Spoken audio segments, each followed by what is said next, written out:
Hello and welcome to the Weekly Wrap. I'm Seth Miller from PaxX.Aero. And I'm Maryann Simson from Apex Media. This is the Weekly Wrap for the week ending July 17th. Seth, this week we've had just now, we've had some really big news from two major American carriers. Can you tell us more about that? Yeah, American Airlines and JetBlue announced a strategic partnership this morning, or Thursday morning, and it's basically cooperation at JFK and LaGuardia, and to an extent also Philadelphia and Boston. And the idea here is that JetBlue is going to provide additional domestic capacity and feed more of the international services for American. And so American, as part of the deal, announced that they're going to add Athens and Tel Aviv service from JFK in 2021, and they're also going to bring back their Rio de Janeiro service from JFK as a daily flight for the northern winter, southern summer, which is peak time down there. So some interesting things there. There's supposed to be some loyalty component to it with frequent flyer program reciprocity. There's a lot of questions, though, because they announced it, it's definitely happening, but they don't have details on things like when it is going to happen or how the code shares are rolling out or things like that. So definitely interesting.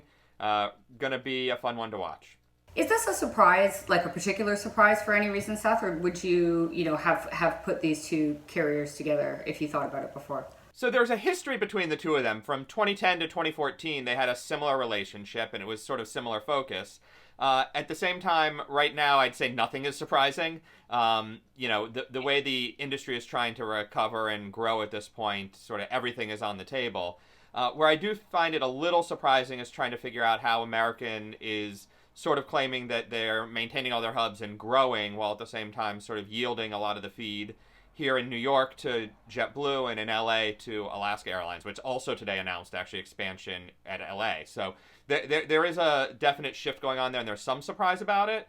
But at the same time, I think there's a need in the market for this sort of consolidation and change. Great. Well, I think everybody's just kind of doing what they need to do right now. And that is no different for industry events that we're all so fond of attending, and you and I are fond of covering. Really big news this week as well that Apex and FTE will be joining forces to jointly deliver a really big FTE APEX Virtual Expo. This will be taking place December 8th and 9th.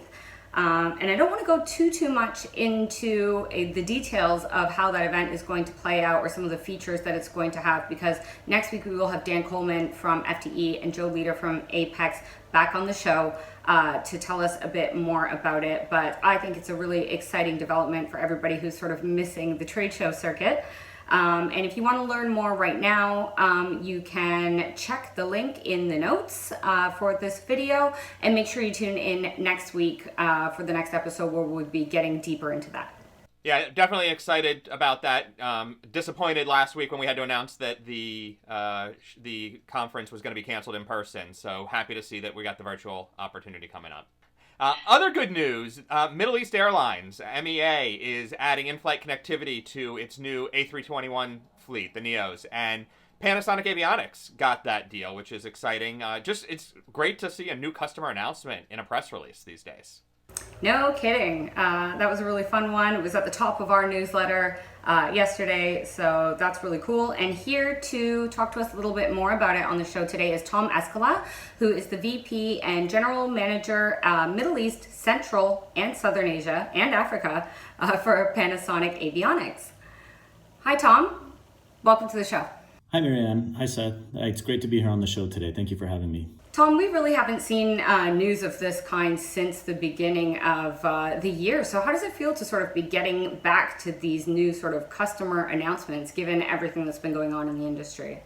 It was really good to see this kind of event happening in the region. The airline spent a lot of time getting ready for the event. It went off extremely well. The ferry flight was near perfect. I just really think that it was a very exciting event. The team is incredibly energized to be able to continue working with the airline for the aircraft that just went into service as well. The airline's on a very accelerated schedule, and I thought it was great for them to bring that aircraft in, get everything done, and work with the team and get it into service.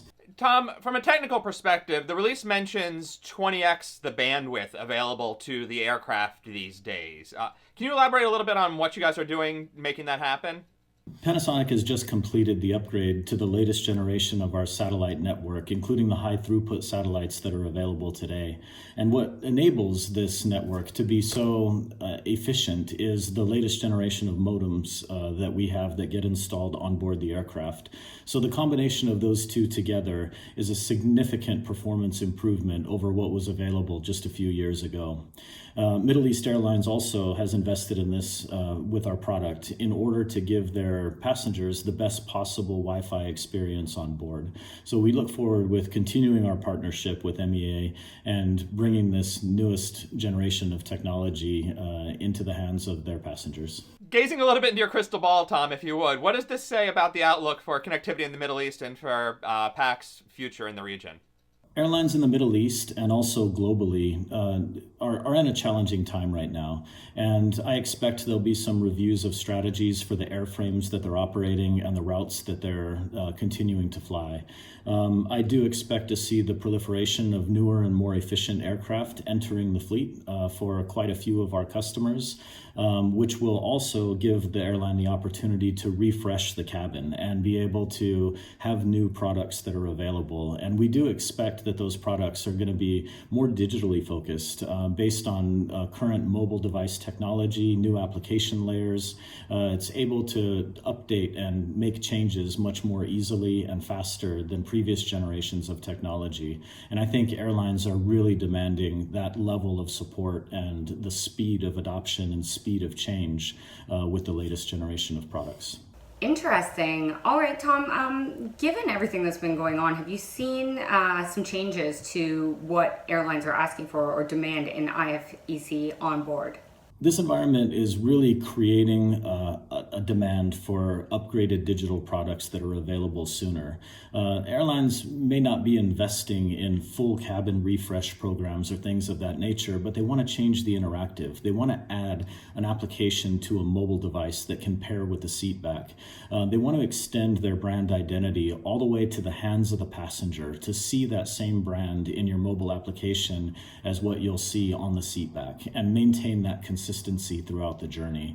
So we're really looking forward to innovating with airlines, and we have quite a few customers that are looking at applications such as shopping, surveys, onboard menus, travel and tourism, and even offering live news and sporting events while in flight for the aircraft that are equipped with the connectivity systems.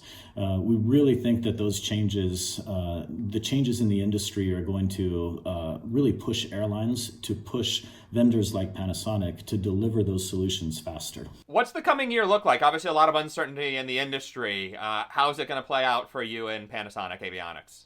My focus in the next 12 months is going to be focused on customer satisfaction and making sure that our customers have what they need to continue to operate and get through this time. We have an incredibly talented group of people at Panasonic. Our employees are working very hard to deliver what we've already committed to deliver, and also look at innovation, new products, and different ways that we can satisfy the customer needs. And the customers are the airlines, they're the passengers. We also have our latest best-in-class digital map product, onboard map product, that's going to be available this year.